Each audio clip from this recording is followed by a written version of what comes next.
ye janfanciw dodo uni tubabu ni Côte d'Ivoire jamana autorité u ka tɛgɛ da u ka ngami ani dalu bɛɛ lajɛlen ka bɛɛ ka fɔ ka sɔrɔ kana sigi télé la ka kuma di ministre de la sécurité ma burkinakaw olu fɛ ka baara ci babaw anw y'an ka tɔmɔta sɔrɔ a la an balimaw a bisimila a ye si peuple les sahéliens an ka foli bɛ aw ye ko aw bisimila aw yɛrɛ ka émission mandi kɛnɛ kan ni aw ka journaliste ye les journalistes du peuple de l'AES min ye Burkina ayiwa i y'a faamuya b'a la janfan a bɔrɔtɔlen kɔfɛ an bɛna an dan tigɛ sisan min ye traduction de do voilà fɛnkɛ in bɛ traduit de an bɛ a kɔma segi aw ma dɔɔni aw bɛ se ka aw ta ni aw bila sɔrɔ ko in kɔnɔ cogo min na inshallah 14 minutes ministre ka déclaration bɛn n'o ma nka faamuya caman de b'a kɔnɔna la. Depuis plusieurs mois, nos services de renseignement collaborent. Kabi kalo caman an ka jamana sɔrɔsiw ka gundo kibaruya ɲini baw. Avec ceux de l'Alliance des États du Sahel. Uni AES jɛkuluw fana ka bolodiɲɔgɔnma kɔnɔ.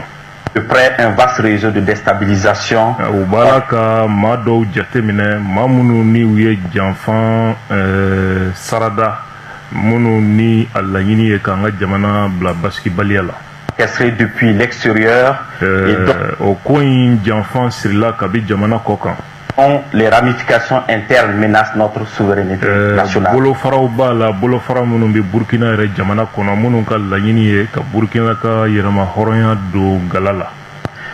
Nous souhaitons vous exposer les faits. A ka d'an ye ka ko in bɛ waleya min kan k'a yira aw la. Sur l'ampleur de ces manœuvres. Minnu bɛna a yira aw la k'a fɔ nin ko in walankatara a n'a fanga kun ka bon ka se hakɛ min na. Ainsi que les actions résolues prises pour y faire face. An ye fɛɛrɛ minnu fana tigɛ ka ɲɛsin ni janfanti ninnu ma an bɛn'o fana da aw tulo kan. Il est porté à la connaissance du public burkinabé. An bɛ Burkina jamanadenw ladɔnniya. Communauté internationale. Ka diɲɛma ladɔnniya ka fara kan. Que des individus résidant en République de la Côte d'Ivoire. K'a fɔ maa danne jugu dɔw bɛ yen minnu sigiyɔrɔ bɛn bɛ Côte d'Ivoire jamana ma bi. Se sont activés dans une entreprise de subversion. U farala ɲɔgɔn kan k'a ɲini k'u bɛ Burkina Faso fanga sigi a sen sabara kɔnɔ. Pays. Ces acteurs du chaos. O tiɲɛnikɛbagaw. Appuyés par certains services de renseignement de puissance occidentale. U kelen tɛ ko ye diɲɛ yɛrɛ setigi jamana dɔ bɛ yen o ka service de renseignement mɔgɔw b'u nɔfɛ.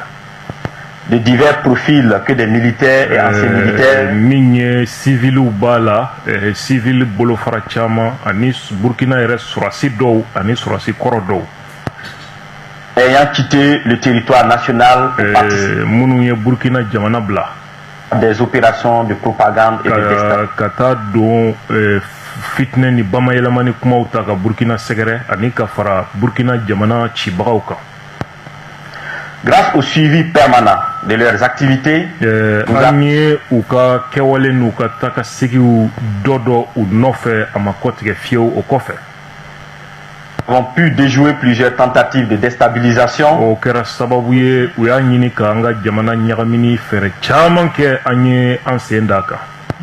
Pernicieuses qu'incessantes. Minnu ni a ko bɛ dibidibiw ni jukɔrɔlaw la ani waleya minnu dɔ a yɛrɛ tigɛ kɔtigɛ.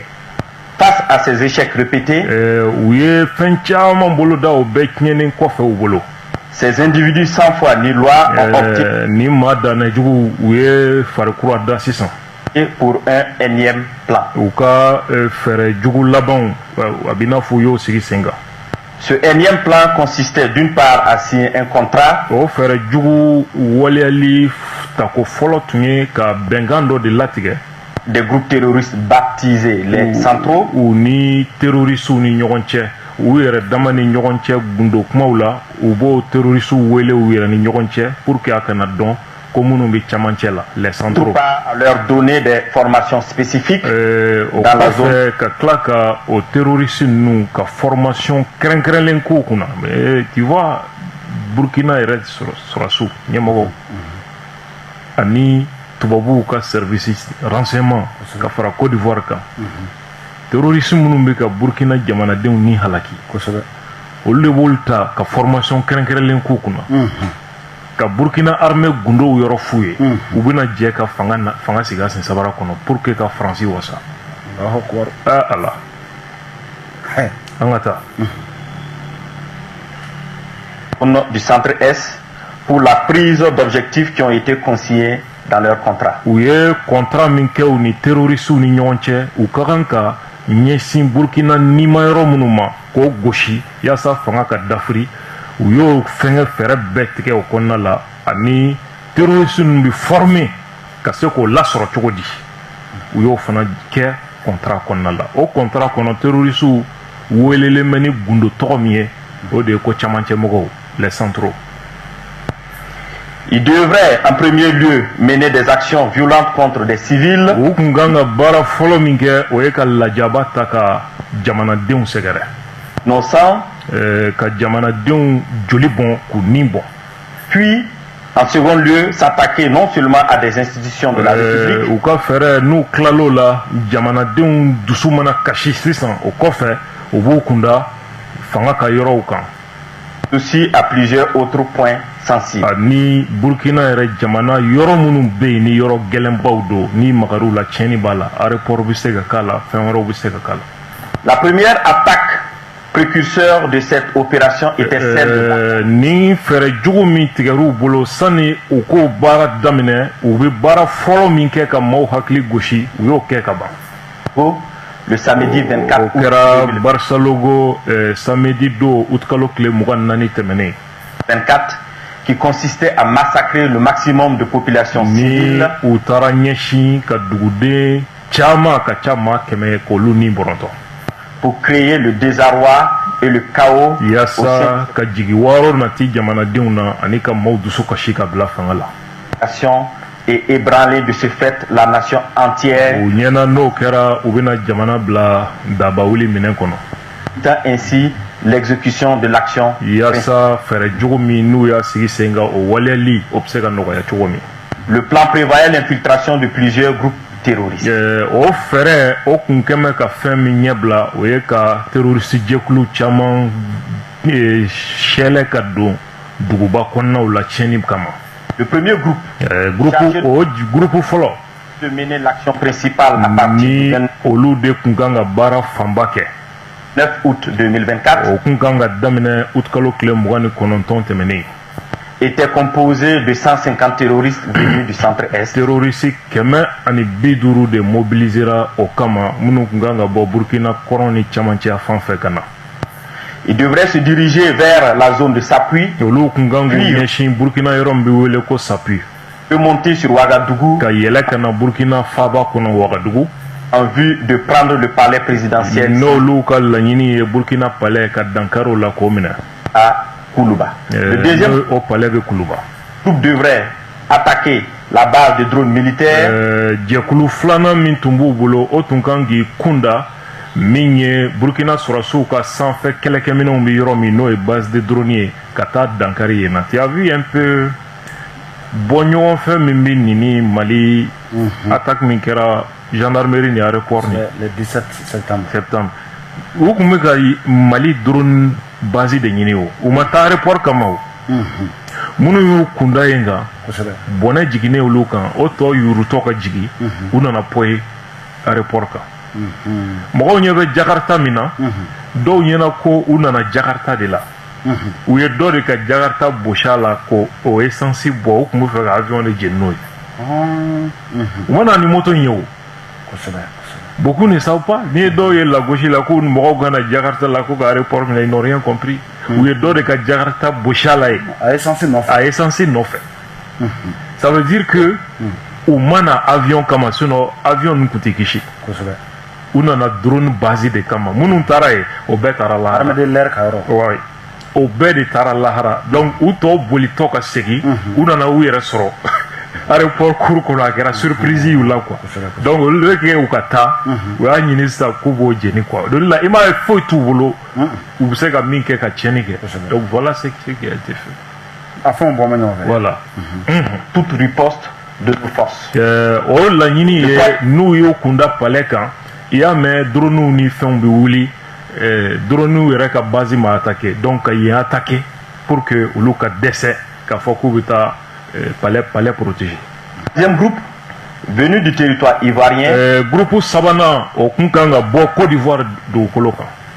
Avait pour objectif de mener des attaques dans la zone de Mangodara. O ka laɲini tun ye Burkina dugu min bɛ wele Mangodara ka taa dankari yen na.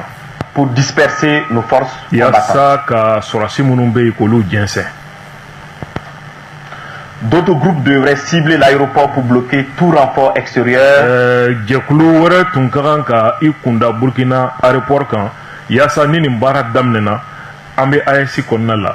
I y'a mɛn Mali sɔrɔsiw nana Niger sɔrɔsiw nana aéroport de bɛ yen u bɛ jigin yɔrɔ min pour que k'o bali pewu. Notamment la pose de tout aéronef ami. O tuma min ye Burkina jamana dɛmɛ jamana fɛn o fɛn ye olu si ka avion kana se ka jigin Burkina f'u ka fanga ben. Durant ces investigations, ɲɛɲininiw nana daminɛ sisan o kɔnɔna la. nos services de renseignement ont été alertés de l'arrestation de 2 individus suspects sans papier d'identité. An ka jamana Burkina service de renseignement nana bɔ a kalama ko maa fila minɛna maa fila minnu ni carte d'identité ma sɔrɔ u bolo. Poste de contrôle à l'entrée de la ville de Niamey. O kɛra min ye Niger capitale Niamey o poste de contrôle o donda poste de contrôle de la. Le 29 août 2024. O kɛra août kalo tile 29 2024 baara jugu in kun kan ka daminɛ don min. Après des auditions rigoureuses, o mɔgɔ fila min minɛna min ye Niger sɔrɔsiw y'u lamɛn ni gɛlɛya ye ani fɛɛrɛ ye kosɛbɛ. ils ont révélé être accompagnés d'un certain Akouchi. U labanna ka foronto k'a fɔ k'olu kelen tɛ k'u ni maa wɛrɛ bɛ ɲɔgɔn nɔfɛ k'o tigi tɔgɔ ye ko Akouchi. A passé le 10 postes de contrôle. O de kun kan ka u dɛmɛ u ka tɛmɛ poste in na. Nka o tigi tɛmɛna poste in na ka ban. Était arrêté plus tard. O dugujɛ Niger sɔrɔsiw ye tɛgɛ da o Akouchi tɔgɔ in kan. Demain, le 30 août 2024, août kalo tile 30 tɛmɛnen à la gare Rimbo, o kɛra gare dɔ la Niger capitale kɔnɔ n'o ye Niamey ye. Apparemment ale fana tun bɛna mobili ta ka don Burkina. Alors qu'il tentait de s'échapper. O y'a sɔrɔ a bɛ fɛ ka Niger bila. Des vérifications d'identité faites. A nana ɲini k'a dɔn ne ko ni Akouchi yɛrɛ ye jɔn ye dɛ.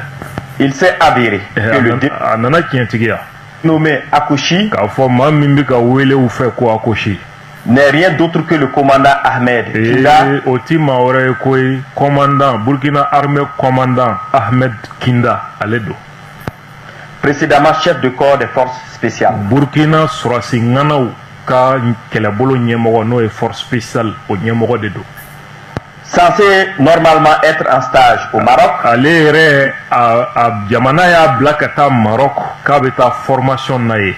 Burkina fanga kɔni ɲɛna a bɛ Maroc jaja a bɛ terrorisiw cɛla nin plan ye olu de kan ka waleya force spéciale commandant. s'est révélé être le chef des opérations de toutes ces attaques. Fora min ye attaque jugu minnu bɛ ka Burkina sɔrɔsiw ni u ka fanga sɛgɛrɛ jaja nin de b'a ɲɛma terrorisiw kunna. Planifié. Les 2 individus suspects se sont révélés être en réalité. O kuma maa fila tɔ ninnu ni siga bolu kan olu fana ɲinina k'a dɔn ne ko jɔnni don a nana dɔn k'a fɔ o maa fila tɛ dɔwɛrɛ ye koyi. 2 chefs terroristes. Terroriste ɲɛmɔgɔ fila de don. Nommé Ousmane Abdoulaye. A fɔlɔ o ye Ousmane Abdoulaye. Et Amadou Idrissa. Filanan ye Amadou Idrissa. Toutes ces arrestations ont permis de dénouer une grande partie du complot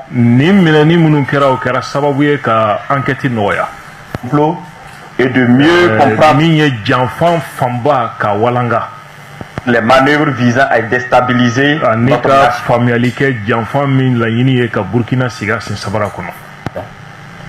Ils ont été transférés plus tard au Burkina Faso. Une spéciale antiterroriste a été dès lors immédiatement lancée en lien avec ces projets.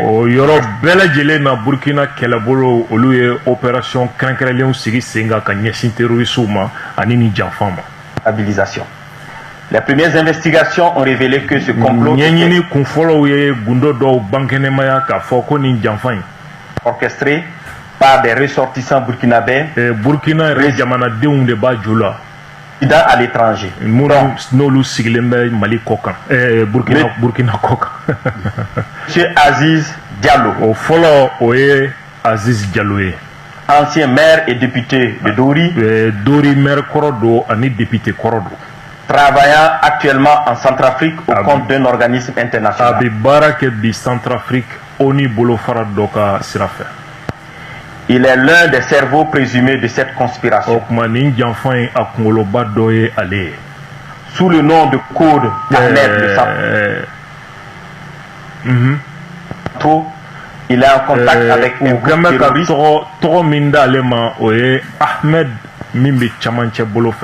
C'est-à-dire, fin terrorisme branché au beaucoup de centraux. Tu vois, moi, je suis la Centrafrique, fonctionnaire international, au niveau de Farakono, qui est avec les terroristes. Bon, là, Farako fait un petit ban, fin sous le week-end. Et moi, donc, qu'est-ce qui est en bas? Oui. Regarde les officiers de l'armée, les fonctionnaires, les anciens députés. C'est-à-dire que les anciens ministres,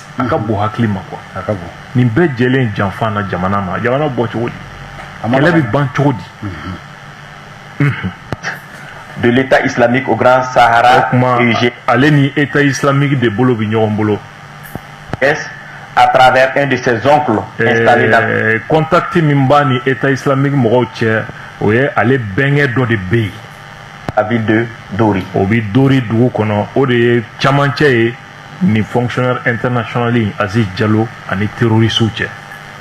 2. Flana. Ousmane Moumouni Raouni Diallo. Oye Ousmane Moumouni Raouni Diallo. Oncle de monsieur Aziz Diallo. Oye Aziz Diallo, Bengue Mimbi Centrafrique, Oniga Baral. Ancien combattant de l'UIGS, ni Oye État islamique comme que le Tchèque. Ancien coordinateur des négociations avec le groupe terroriste.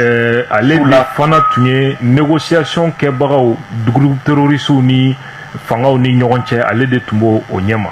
Ancien président Damiba. Président Damimba ka kilela allez des négociations et terroristes ni fanga ni nyonche. Tu vois les négociateurs là. Je l'ai toujours dit.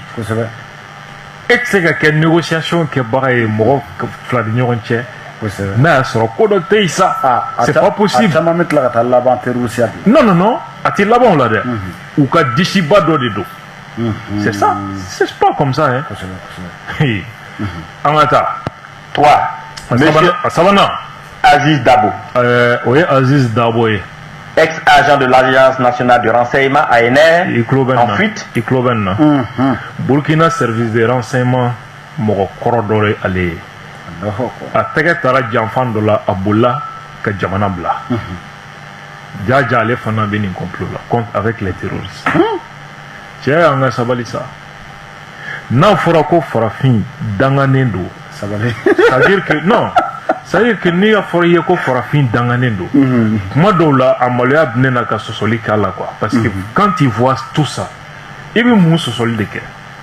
Morobi qui faso chi morobi qui balma fa jamana eteni do emina kika jamana deme ebta tubabu nini moro façon ka klaka ni balma fa ko ka do sigi fangala parce que ko doni mina di ema mi fanga ben kono na fili dando Allah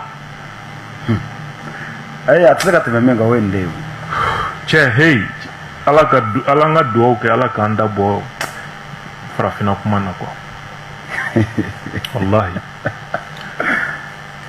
ala ka sababu di ama sababu mi mandabo ida bisika bola wa farafina kuma na peu ida bo chuko talaw ay bola jodi ira yayi i suma be yayi ida bisika bo farafina kuma na a solution mi ala bolo parce que kuma do la bi jigi kono ere est-ce que kun ere bi yanga nyera ma ere lawa parce que c'est pas ça il y a le côté moi j'ai trop mal moi mimi ni korod ni ko mimi ka fonia korodon ah tiens là munu fɛn min fɔra farafin ma a kan ka ɲɛɲini quoi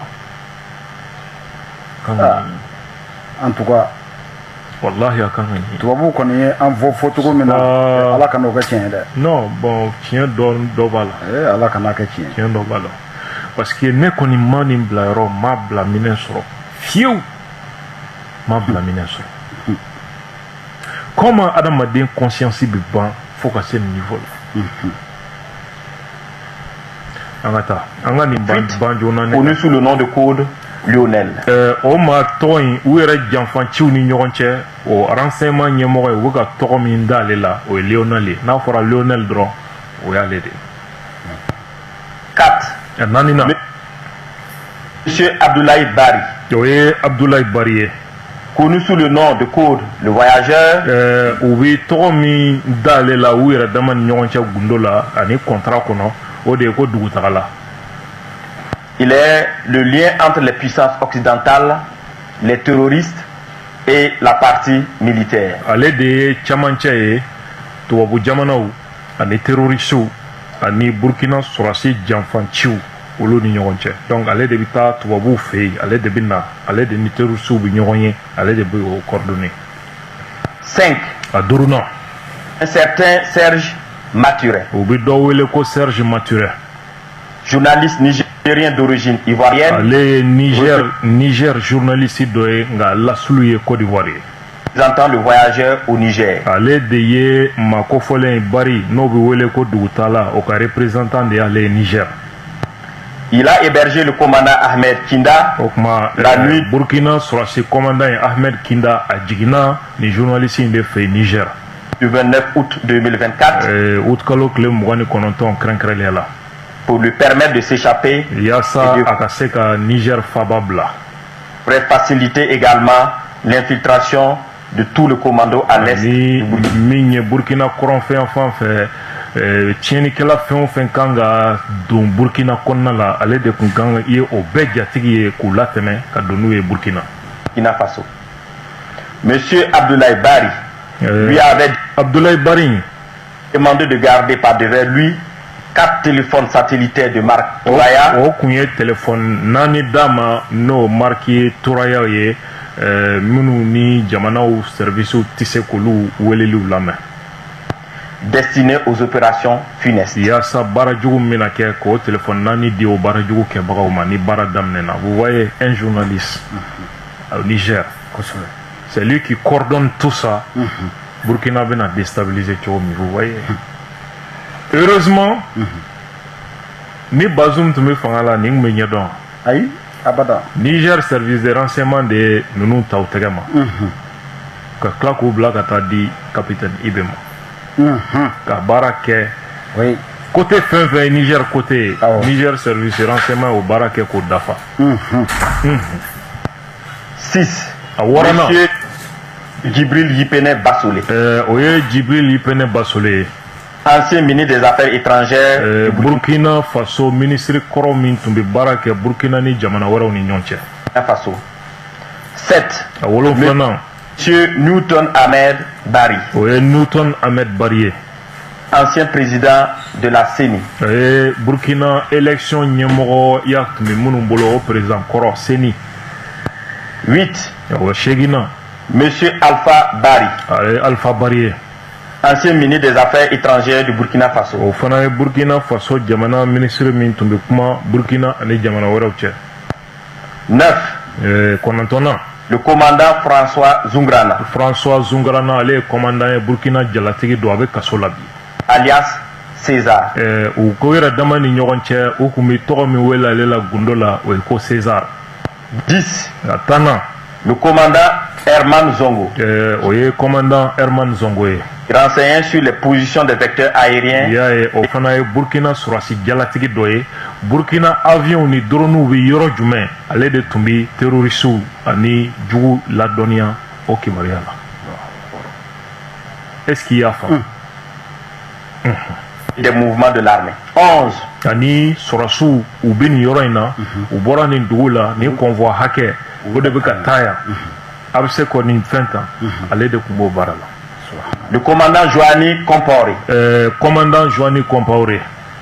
ancien directeur général de la Sonabi, oye Sonabi Burkina société doye o ɲɛmɔgɔ kɔrɔ ye qui recherchait des drones kamikazes. minnu ni ale de ka baara tun ye ka taa droniw ɲini ka na di tiɲɛnikɛlaw ma u bɛ bɔnbu siri drone min na ka bugubuguma ka n'a pɛrɛn kan kɔnɔ ka mɔgɔw ni halaki ale de tun bɛ D'où tan filanan le colonel Zala, o ye colonel Zala Burkina armée colonel dɔ travaillant dans le système des Nations Unies en Centrafrique. o bɛ baara kɛ ONU ka bolofara dɔ kɔnɔ Centrafrique yanni mɛn 13. ka tan Le sabanan lieutenant-colonel Paul-Henri Sandaogo Damiba, lieutenant colonel Paul Henri Sandaogo Damimba Burkina président kɔrɔ alias le patriarche. u yɛrɛ dama ni ɲɔgɔn cɛ u bɛ tɔgɔ min wele ale la o ye maakɔrɔba u ka maakɔrɔba le vieux le patriarche u ni ɲɔgɔn cɛ nin de ye kɔdi ye n'o ye nin fɔ dɔrɔn o ye Damimba ye quoi. Il dirige le volet o militaire tuma a ko sɔrɔsiya yɔrɔ sɔrɔsi minnu kan ka nɛgɛ ka don a la ani fɛngɛ o bɛɛ ɲɛmɔgɔya tun bɛ Damimba de bolo. de ce complot. 14. tan naaninan Le lieutenant-colonel De Romeo Woba, lieutenant colonel De Romeo Woba alias Rodriguez, n'o u yɛrɛ dama ni ɲɔgɔn cɛ u bɛ tɔgɔ min wele o la ko Rodriguez. qui est le chef du centre des opérations à Accra. o tuma min ye opération ninnu ɲɛmɔgɔya Ghana capitale kɔnɔ Accra o dira ale ma. 15. tan duurunan Plusieurs autres officiers à l'extérieur du pays sur lesquels les investigations se poursuivent. o ye min ye Burkina ɲɛmɔgɔ wɛrɛw minnu bɛ jamana kɔ kan enquêtew bɛ senna o kan. Stabilisateur, ni jamana ɲagamibagaw collaboration avec des complices à l'intérieur du pays, ni janfanciw b'u bolo Burkina yɛrɛ kɔnɔna la. menait des actions de désinformation massive et utilisait ni waati laban ninnu na fɛn o fɛn ye nkalon ani kibaruya jugu min bɛ jamanadenw fitinɛ ka bila fanga la o tun kɛra u taabolo ye. des techniques occultes pour s'aimer la confusion et la division. ani ka taa se hali suya ni dabali jugu ni fɛɛrɛ wɛrɛw ma u tun bɛ k'o kɛ yaasa min bi hadamadenw dusukun ban ɲɔgɔn na. tu vois fanga benni fɛn caman de b'a kɔnɔ. Plusieurs marabouts ont été consultés par M. Abdoulaye Bari, Abdoulaye Bari donna mori caman kan o sira fɛ. alias le voyageur, ni u bɛ ale wele ko dugutala. s'est fait aider par le sergent-chef Tendano, wa ale alias yɛrɛ kun dɛmɛnen bɛ Burkina sɔrɔsi wɛrɛ fɛ ko sergent chef Tendano. Taylor, u yɛrɛ dama ni ɲɔgɔn cɛ u ye tɔgɔ min da o la o ye Taylor ye. ancien élément des forces spéciales, o ye qui sera Burkina force spéciale mɔgɔ kɔrɔ dɔ ye. arrêté plus tard par nos services de renseignement. Burkina service de renseignement ye tɛgɛ da ale kan. Ce dernier donnait des renseignements à l'ennemi et avait en charge de recruter des éléments pour les opérations de déstabilisation. o de tun bɛ kibaruya di jugu ma ani ka mɔgɔw ɲini minnu bɛ far'u kan nin baara jugu ninnu kɛli la. Il a en outre pris contact avec son père, o kɔfɛ a ye a yɛrɛ fa a y'o fana fara a yɛrɛ kan. très connu dans la zone de Bogandé, a fa ye mori ye min dɔnnen bɛ kosɛbɛ Burkina sigidenw bɛ wele ko Bogane. afin qu'il travaille à ce que les infiltrations des terroristes se passent très bien. yaasa o ka dɛmɛ kɛ terrorisiw donni dugu kɔnɔ o baara bɛ kɛ ka ɲɛ cogo min. Suite à l'arrestation de commandant Ahmed Kinda alias commandant Ahmed Kinda minɛnen kɔfɛ Akoshi et des deux chefs terroristes, ani terroriste ɲɛmɔgɔ fila minnu tun bɛ ɲɔgɔn fɛ olu fana minɛnen kɔfɛ il avait été convenu dans un premier temps bɛn kɛra a kan fɔlɔ de ne pas divulguer l'information, u kana kunnafoni jɛnsɛn permettre ainsi nos services de découvrir toute l'étendue du réseau. yaasa Burkina sɔrɔsiw ka se ka tɛgɛ da a tɔ bɛɛ kan u kana sɔmi. Les communications interceptées o tuma min ye u ka telefɔni ciw ni fɛn siraw ni mɔgɔ minnu bɛ kuma an y'olu bɛɛ fara ɲɔgɔn kan. ont révélé l'implication de plusieurs opérateurs économiques o dans le nana complot. o kɔnɔna la an nana bɔ a kalama ja Burkina opérateur économique caman sen bɛ nin ko in na nafolo sɔrɔtigiw usine tigiw société tigiw commerçant baw donc a tɛ taa ni nafolo olu ye a nafolo bɔbagaw de nafolo bɔbagaw bisimila. Des enregistrements de ces communications seront bientôt diffusés au public. Ambi mi fo Burkina Kauye nyani soni che o kumakan téléphone appel ou amena kumakan di dien beka lame o tume ka mi fo dans les prochains jours. Do nataula donjante. D'autres leaders de la société civile Burkina re société civile nyamoko woro participant aux échanges. Ni olu fana sengumeni kuma nyoya un groupe WhatsApp dénommé IB Dégage. Utara groupe WhatsApp do créé au Kemeka nyon soro eko IB Kataka boy. Dégage. Sont également impliqués dans cette vaste entreprise. La plupart des réunions de planification se menaient au Ghana. Dans le quartier Ashkimota, Ghana quartier Ashkimota. Hôtel Jidi Lodge à Accra. Hôtel Dola Jidi Lodge Accra. Telle autre réunion se menait à Tamale. En présence de M. Abdoulaye Bari. Alias le voyageur et du lieutenant-colonel D. Romeo Oba. Lieutenant-colonel D. Romeo Oba. Alias Rodriguez. Rodriguez. Content. Il avait été convenu que le commandant Ahmed Kinda Akushi, le sergent-chef Tendano alias Taylor, sergent-chef Nobowele Taylor, et deux chefs terroristes, accompagnés de l'une de nos équipes, Burkina Sorasu ko ukabla Burkina Sorasu nye ukata utoyoroira contre le site de stockage de leur équipement et de leur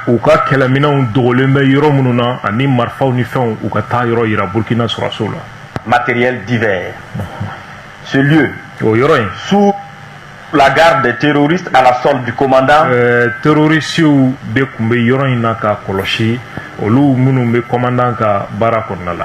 a été localisé non loin de la ville de Tenkodogo.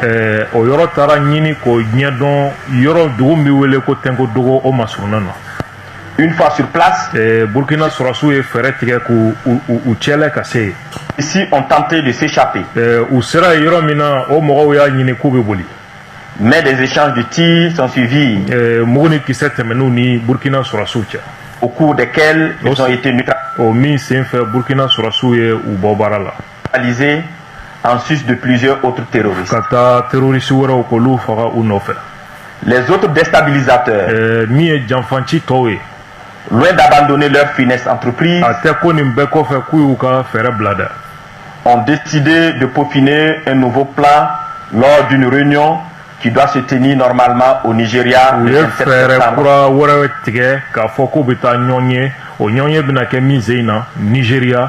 septembre 2024. Il s'agira pour eux de recruter de nouveaux terroristes. En sus de recruter 500 mercenaires en provenance d'un pays européen pour des attaques à grande échelle à Ouagadougou visant à semer la terreur. Toujours dans leurs prévisions, ils ont décidé de tuer tous ceux qui s'opposeraient à leur action en faisant référence aux populations au cas où elles se révolteraient.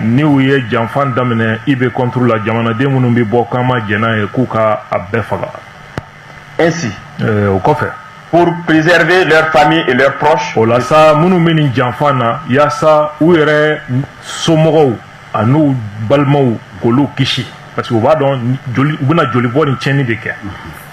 toutes les représailles des populations contre eux, ils ont décidé que chacun d'eux exfiltre sa famille et ses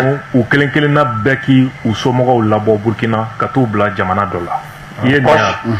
Munu mi WhatsApp groupe kono a marché kebao ana kuna foni juudi bao au be groupe WhatsApp kono au blalembe kuma fufo na réseau ka au ta don ni mimbi kofe uni terrorisu chayro ni puissance chayro foka ta au sa atna bo kalama u yɛrɛ ka somɔgɔw u b'u k'olu labɔ kɛnɛma aw t'o si kalama. o tɛ ka fɔ aw ye. i y'a ye. nin ye ka dabiri yɛrɛ dala de ye. an ka taa temps t'an bolo quoi. avant le début de leur opération. Grâce aux informations recueillies, o kuma kunnafoni sɔrɔlenw kɛra sababu ye. nous avons pu identifier les participants prévus à cette réunion. maa minnu kan ka taa nin réunion laban in na nin kalo tile 27 Nigeria an y'a dɔn jɔnw ni jɔnw don. De coordination à venir au Nigeria, parmi lesquels devraient figurer. maa minnu kan ka taa u filɛ nin. 1. Le commandant Ahmed Kinda. Ahmed Kinda commandant in n'an ye tɛgɛ da ale kan ka ban ale b'an bolo ale kun kan ka taa. Alias Akushi. ni u ye tɔgɔ d'ale la ko Akushi. 2. Monsieur Abdoulaye Bari. filanan o ye Abdoulaye Bari in ye. Alias le voyageur. n'u b'ale wele ko dugutala. 3. L'ancien DG adjoint de l'ANR. Burkina service de renseignement ɲɛmɔgɔ filanan ni u y'a gɛn ka bɔ Burkina jalatigiw cɛ la ale fana kun kan ka taa. L'adjoint du DG des services de renseignement de Burkina. Des forces armées nationales, monsieur Ouedraogo Sekou. n'o ye Sekou Ouedraogo ye. Colonel D. Romeo Woba, alias colonel D. Romeo Woba. Rodriguez. n'u y'ale wele ko Rodriguez. Ainsi que des personnes issues de ce pays frère qu'est le Niger. mɔgɔ wɛrɛ minnu ni olu ye Nigeria jamanadenw ye olu kun kan ka kɛ o rayon kɛnɛ kan. Qui sont impliqués dans cette sinistre entreprise. minnu sen bɛ nin janfanjugu in na. Tous devraient faire jonction avec monsieur Gibril Yipene Bassolé. ni mɔgɔ ninnu bɛɛ ni mɔgɔ min kun kan ka ɲɔgɔn u bɛɛ kun kan ka u yɛrɛ sɔrɔ mɔgɔ min na o de ye Gibril Bassolé. Et certains éléments des services de renseignement occidentaux. ani Fort de tubabuw ka service de renseignement mɔgɔ dɔw. ces informations avérées. o kuma ka kɛɲɛ ni nin kunnafoni minnu tiɲɛtigiyalen bɛ. Au regard de la gravité extrême ani ka kɛɲɛ ni waleya in a ka jugu ka se kisa min na ka kɛɲɛ n'o ye. de ces actes, il a été décidé o kuma de an ye hakilina min ta. maintenir l'opération spéciale o kuma Burkina kɛlɛbolow ye opération kɛrɛnkɛrɛnlen ni wuli ni maa ninnu kama. afin de neutraliser toute personne o ka to sen na yaasa maa o ma qui tenterait de semer le chaos n'i y'a ɲini k'i bɛ Burkina ɲagami dans notre pays. k'i bɔ baara la pewu. Des instructions fermes ont été données pour rétrocéder au service de renseignement. yamaruya gɛlɛnw dira fana yaasa l'ensemble des dossiers initialement judiciarisés. dossier fɛn o fɛn bɛ justice bolo kɔnɔ jamana janfan kumaw la k'a bɛɛ segin ka bɔ justice bolo k'a bɛɛ lasegin service de renseignement ma. de reprendre les auditions. yaasa lamɛnniw segin ka k'u kan. À l'endroit des familles et des proches de ces terroristes. o kuma nin terroriste ninnu ka denbaya a n'u jɛɲɔgɔnw ka kangari min da u ye. Est conseillé o kuma a bɛ ɲini u fɛ. dénoncer. ayiwa n'a aw bɛ se a ye kuma a denw n'a somɔgɔw fɛ minnu bɛ terrorisiya la. Les dissuader de poursuivre dans cette voie destructrice. a ye kangari da u ye u filɛ sira min kan n'aw bɛ se dɛ a ye kuma u fɛ. Se départir formellement de toute action subversive. fɛn o fɛn ye jamana ɲagamini ko ye u k'u yɔrɔ janya la n'aw bɛ se a ye kuma u fɛ. À l'endroit des familles et proches de ces terroristes, il leur est conseillé de les dénoncer, de les a bɛ ɲini u fɛ u k'u ko fɔ u ka kangari da u ye wali u k'u ko fɔ. destructrice et de se départir formellement de toute action subversive. o kuma u k'u yɔrɔ janya fɛn o fɛn ye jamana ɲagamini baaraw ye k'u yɔrɔ janya. La récréation est terminée. o kuma kulonkɛ de banna. Répète, la récréation est terminée. n bɛ segin a kan kulonkɛ de banna Burkina kɔnɔna la. Voilà, madame, messieurs. Tu vois, c'est-à-dire que même le colonel Sadio, que nous conseil de défensif bané Louba, a une kelen de fois. Famille, a une kofolike. A kana majugu mara. Bako mbalmado, konchiado, walma kona be dinena. Nous te dîner quoi, ou te chia quoi, ou te balmaya don. Aïe sabali. C'est pas pour rien. Fɛn min kɛra gendarmerie ni aéroport la a faamuna min don ɲɛ bɛ cɛman na Burkina ta bɛ cogo min ni janfanciw a ɲɔgɔnnaw b'an bolo yan. Ne yɛrɛ bɛ ka miiri o de la. A janfanci ɲɔgɔnnaw b'an bolo yan. Nin jamana ninnu kelen kelen kɔnɔ. E ma cɛman ye France 24 kan a bɛ kuma min na. Ancien ministre de la défense du Mali. Kosɛbɛ. Ko attaqué bɛ ka caya Mali kɔnɔ. Cɛman ka ministre de la défense ya 5 juin 2015 ka taa 15 juin 2016 la san kelen. Attaque min kɛra i b'a dɔn. Attaque 191 191 attaques terroristes Mali la ka cɛman to ministre de la défense. Maa hakɛ min sara a la i b'a dɔn. Maa 381 cɛman ka waati. Wari bɔra ko ka taa blindé sa u y'a ŋanamu k'a dun. Kosɛbɛ.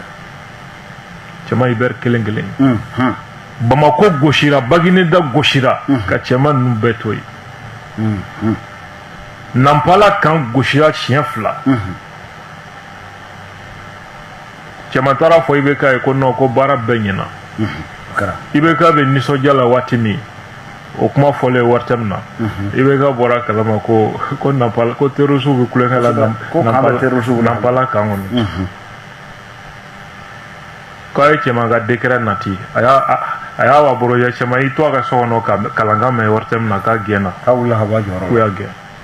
Waati sera an bɛ kɛnɛ labila min ye journaliste sportif ye Issa Traoré n'a y'a sɔrɔ kɔrɔfɔ laban bɛ yen. Ni a bɛ maa jɔrɔ a bɛ maa jɔrɔ min na o ye AES yɛrɛ jamanaw kɔnɔna na nin ye bɔ kɛra min kalama ye yali fɛn wɛrɛw bɛ yen an tɛ min kalama wa Mali ta fan fɛ Niger ta fan fɛ. N bɛna min f'i ye donc ni attaque min kɛra o dongo e ɲɛna gansan don wa? A tɛ se ka kɛ gansan ye dɛ.